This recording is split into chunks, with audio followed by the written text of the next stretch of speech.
Bonjour, je m'appelle Alice, je suis ingénieure aérospatiale.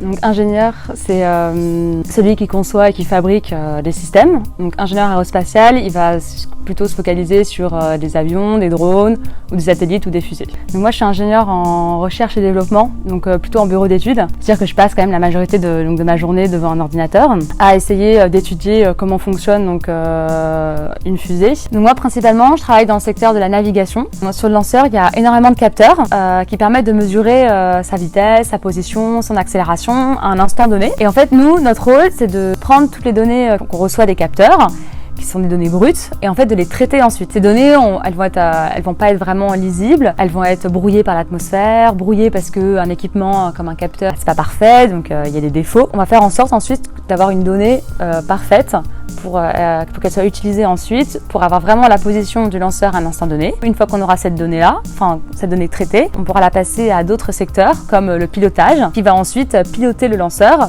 pour savoir où est-ce qu'il faut qu'il aille exactement si sa trajectoire est déviée et qu'il part pas dans le bon sens. Par contre, une fusée, tout est automatique. Il n'y a pas quelqu'un dans la fusée qui va contrôler la fusée dans sa trajectoire.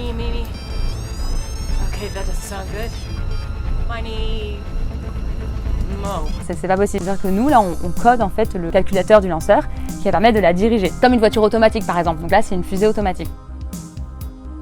Un bureau d'études est un secteur dans lequel on va plutôt étudier un domaine en particulier. Par exemple, moi, c'est avec le domaine du guidage, de la navigation, du pilotage. Mais il peut y avoir le bureau d'études de la propulsion, des matériaux, parce que tout système est fait avec une certaine structure. Donc il y a des matériaux dedans. Donc il faut savoir si la structure va tenir les chocs, par exemple. C'est-à-dire des domaines différents en fait, sur lesquels on va travailler. Je dirais que ce qui est spécifique, c'est que comme l'espace est loin, on ne peut pas tester tout ce qui est envoyé dans l'espace. C'est pas comme une voiture où on peut tester une voiture, on peut voir si elle fonctionne, si elle marche.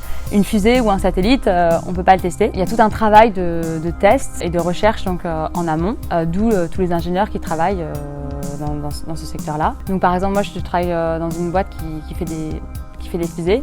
Donc comme une fusée, on ne peut pas la lancer. On va simuler par ordinateur tous les comportements qui pourraient y avoir et qui pourraient choquer sa trajectoire.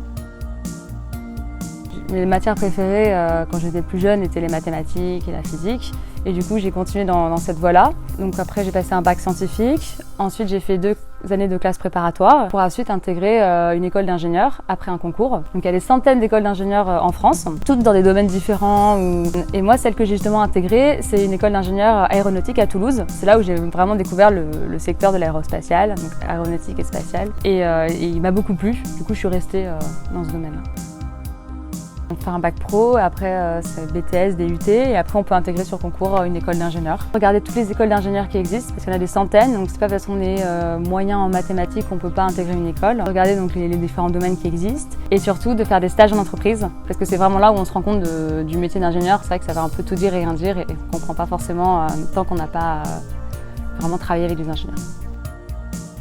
Donc le salaire pour un ingénieur débutant, il va être entre 1 800 et 2 400 €. Après, il faut savoir qu'au fur et à mesure des expériences et de la carrière, donc il évolue, il va augmenter. Et il dépend aussi énormément des secteurs. Il faut savoir que dans l'industrie, on est quand même beaucoup moins bien payé que dans la banque ou dans d'autres domaines, bien entendu.